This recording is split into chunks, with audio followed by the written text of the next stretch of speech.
Thank you for tuning in to another episode of Buyer's Remorse with Darren and Justin. Hello and welcome to Buyer's Remorse. I'm Justin. I'm Darren. On Buyer's Remorse, we find games that are untouched or unplayed in each other's libraries and subject them to try them for 60 minutes to find out if they are a wonderful buyer's confirmation or a dreaded buyer's remorse. What game did I have you play this time? The very positively rated Slender The Arrival. I couldn't believe you had this in your library. I can't believe it's very positively rated. I wasn't sure, because there are multiple Slender games, right? Yeah. I had played one with my nephew. He wanted me to play it. I didn't make it through because I didn't enjoy it. Wasn't sure if this was the one. But just this kind of horror, I didn't think would work for you at all. I was shocked that you had it.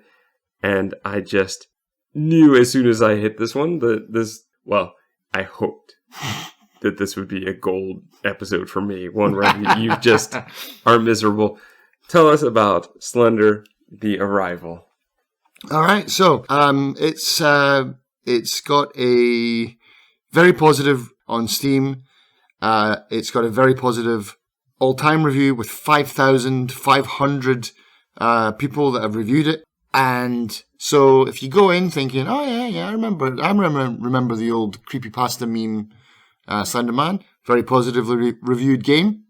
All right, I'll pick this up. Basically the game that you probably played was Slender. It's called 8 Pages. Oh no, I'm pretty sure I played this one. Oh, this one?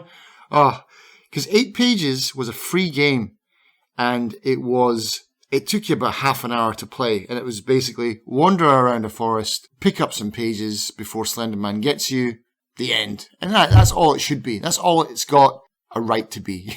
What they've done here is stretched this out as far as they can take it into a longer game, and it just... In the other one, though, it was just in the woods, right? Yeah. Whereas the one I was in, I could go into a building. Yeah, okay, then you've probably played this one. Yes. Or maybe you can go into building in the first one. It's been such a long time since I played it. It came out 10 years ago. My guess is it was this one. After seeing you play for a bit on the stream, it looked very similar to the one that I had played, but I did not make it as far as you did, I don't think. God. Probably because you got to the point where I did and gave up, which I should have, but I couldn't. Because someone made me play it for an hour. So basically, yeah, they've taken that original idea and stretched it out to whatever it is. And so here's just a quick run through of my playthrough, right? So I did stream this on Twitch. I'm very sorry to the people that had to watch this. You start off at a car. You're going out to check out a house. I don't really know what's going on. The first thing you notice, headbob. I hate headbob in a game. There's no way to switch it off. So this is you as a player, you're walking along and the camera bobs up and down. Yeah, it just like, in this game, it's like you're walking like side to side like this. It's like your head is on a slinky, basically, and someone's like waving you around. Or like, there's one character from the Muppets that runs, or maybe they all run like that. Or like the Fraggles, you know, when they run, their heads bob from side to side. That's what it felt like. It's just stupid. And it gets even worse with the flashlight because you've only got this circle of light in front of you, and it's just basically you're just painting a rainbow in front of you, like it's like arcs. Stop putting headbob in games. Get rid of it, or put it in your menu to switch it off, because nobody likes headbob. Sorry, Bob. You go to the house. There's some cool Slenderman drawings on the wall, like the old kind of charcoal, scratchy lines, which is basically the meme. That's all it was, and. Fine, of course. I spent like 10 minutes like, where's the flashlight? Where's the flashlight? Everything's pitch black. Where's the flashlight? Eventually found it, and then I wish I hadn't, because it doesn't really help. It just makes things harder to find and harder to see anyway. And then you get out of the house, and then you go follow the path to the lake. When you're outside, is it so dark that you need the flashlight? Yeah, it's pretty dark. You do need the flashlight in areas, but there is enough ambient light usually. And as you go, you can kind of put on generators, and then they'll put on like floodlights and stuff. Does your flashlight have batteries? No. Well, Here's the thing. I played it on easy, I think. Or at least I think I did. I didn't see an option for difficulty. But I did read in the reviews that there was... Because I went to the reviews thinking, like, I don't understand why this is so positively reviewed. And they're saying, like, there are modes. There's easy mode, medium, and hard. Hard mode, you have supposedly an endurance bar, so you can't sprint all the time. And you have your flashlight. I guess it doesn't take batteries. It sounds like you can put it on, and then you got to switch it off, let it recharge, and then you can switch it on again. Say it's just another endurance bar. So luckily, whatever mode it is default, that was what I played it on. But yeah, you get to this point where it's in the middle of a forest, and there is a scrapyard with container boxes. There's a kind of cell phone tower. There's a porta potty in the middle of nowhere, just in the middle of the forest. Can you hide in there? No, you can't, but I did try.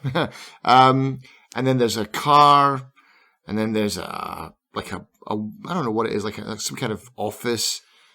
And Slender Man is there. And so you're running around, and I ran around this area for, honestly, 30 minutes and couldn't find an exit. There's a tower in the background. It's like a radio tower. It's got red lights, and it's like, looks like, it's the only thing that looks like an area that you've got to get to. And there are drawings of get to the tower. So it's like, okay, there it is. And try and get your bearings, and when you're in the forest, you can't really see through the trees, so it's hard to see that tower. So I would get to points where I could locate the tower. I'm like, okay, try and keep it. There's no compass, but try and keep in mind it's there when you go around the back of something. Blah, blah, blah, blah, blah. Just hitting invisible wall. And I ran. And eventually, when I was on the street, I put my hands in the air and said, fuck it. Just take me. Let's just see what happens. When you let Slender Man kill you, it triggers a cutscene that takes you to the next area. And so... how fucking dumb is that? It's like the whole point of the game is to escape from Slender Man.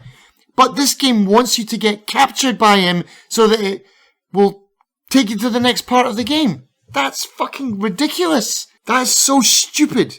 Oh my god. You saw that, yeah? That is exactly where I tuned into the stream. Oh. Because you were just about to be caught. And then it was daytime. Yeah. Because it went from night to daytime.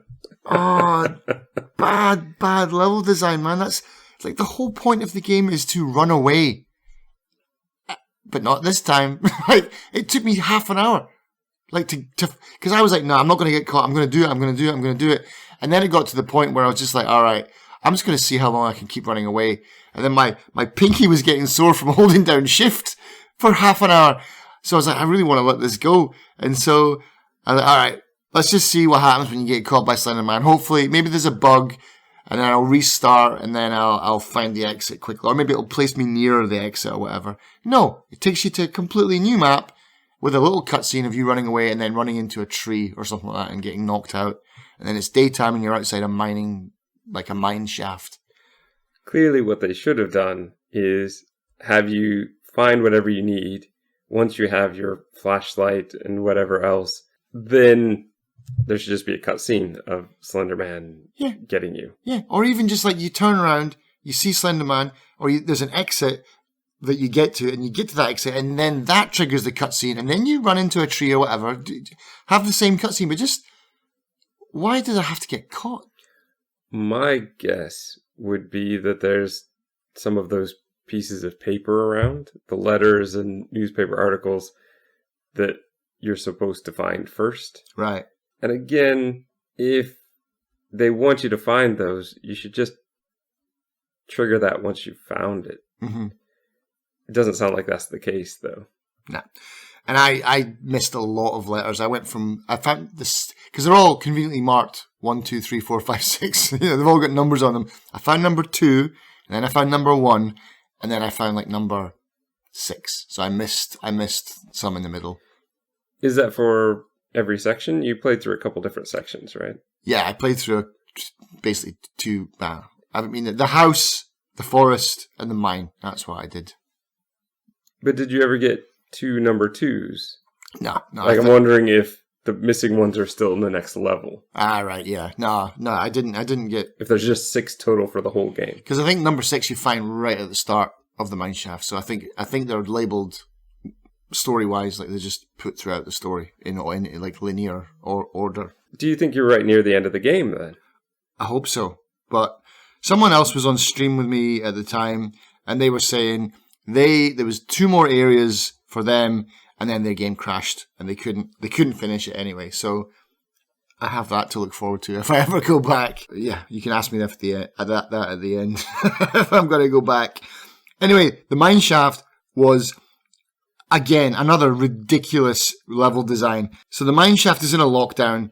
You have to find 6 generators and switch them on to activate an emergency elevator that will take you out of the mineshaft. Who designed this? Like, what kind of sadist designed this emergency system in case of mine collapse? Like, oh, we're all trapped here. We need to turn on 6 generators that are spread out throughout the whole facility. And hidden. And very well hidden. Yeah. I never found them all. This is where my playtime ended. And so I think I found 4. There were also arrows all over the place. Yeah. There was a ton of arrows. Basically, all the arrows were leading to the elevator thing. Which you were saying, if I was Slender Man, I would do all the arrows and just put myself at the end of the arrows. Yeah, just come to me.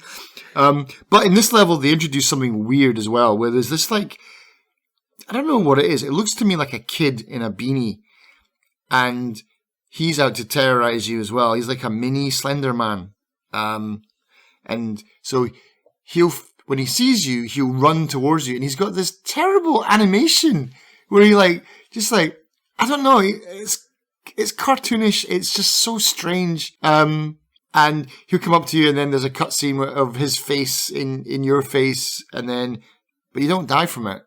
But you do die if you get caught 3 times by him. You don't die from the game. You just start the level over, or start the level over again. Okay. Yeah, that's a lot of fun as well. But yeah, so I got kind of really annoyed with him as well because, well, you can't outrun him. So when you see him, he just guns for you, and you're way slower than he is. And just the anime, it just cracks me up just watching that waddle that he's got. It's so stupid. At least Slenderman just stays still, and he's just tall, skinny guy in a suit, looking imposing with no face.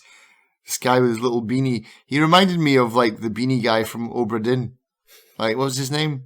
Bran? Just that beanie, that stupid waddle, and oh god. Eventually, I hit my hour, and I was so thankful because I was just right, I'm done with this game. I'm done. That's it. So you're not going back then? Fuck. No way, man. No way. I would not put myself through that. You don't want 100% achievement? No. I think I'll live without the 100% in this game. The exploration wasn't worth it? No, nothing was worth it. The exploration was garbage. It's just, and especially in this mine shaft, it's I get it. I understand the level design is they got to make it maze-like so that you get lost and so that you've got multiple paths that you can take to escape. But I don't like the endurance system. I don't like the fact that you have to look around with a flashlight because it really limits you. And you can see it really well how the kind of Unity engine works for this game with flashlights in enclosed spaces. Because when you turn on a flashlight, they should create an ambient light as well. But when you're in a tight space, it just focuses only on that Coke can over there. And so when you're in a tight claustrophobic space looking for something, you have to pixel hunt every single part of the room. Mm-hmm. Whereas, if you can stand back, you get a more full beam. But that's not how physics works. Well, this sounds like old school gaming. This is 8-bit and 16-bit flashlights. You're right, yeah. Dire. Absolutely dire game. Sounds like a win for me. Yeah. Do you recommend this game to me?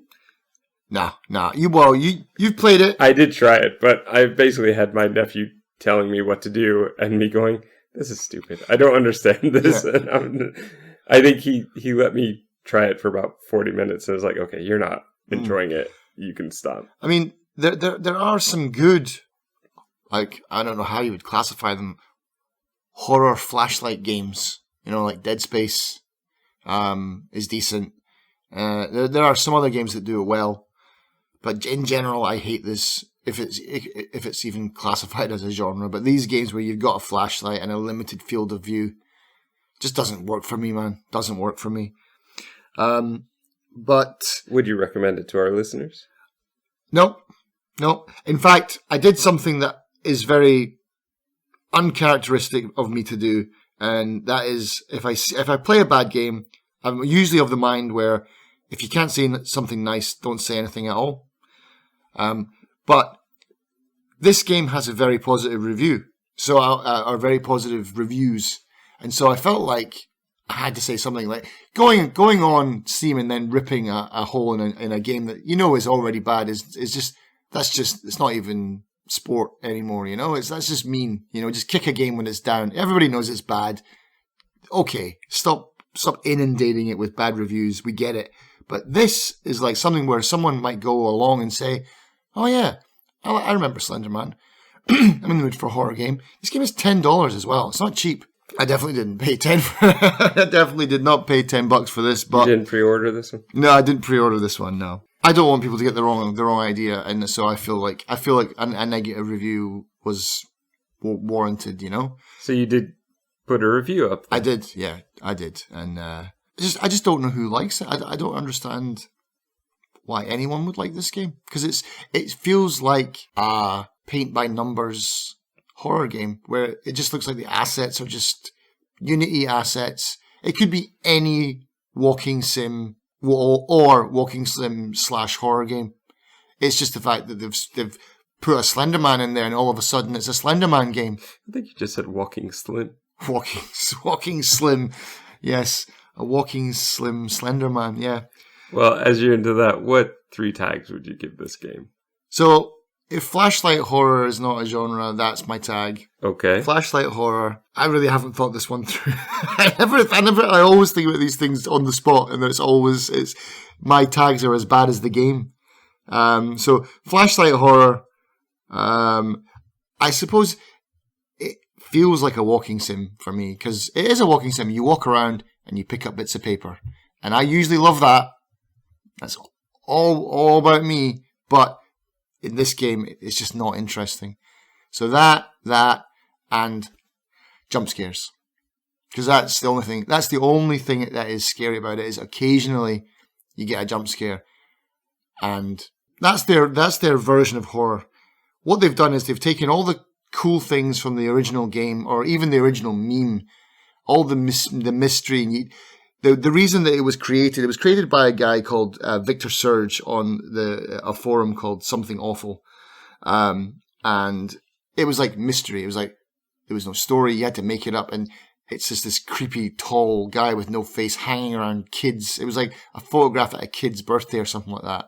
And you were left with all these questions. And so the mystery of the first game and the horror of the first game has just all been taken and thrown out the window, and they've just reduced it to this like really boring walk around, pick up notes and jump scare, and this stupid guy in a beanie. Like, I don't know. It's crap. It's a win for you, for sure. And I would not recommend it to anyone. So is this a buyer's confirmation or a buyer's remorse? It's definitely a buyer's remorse. Well done.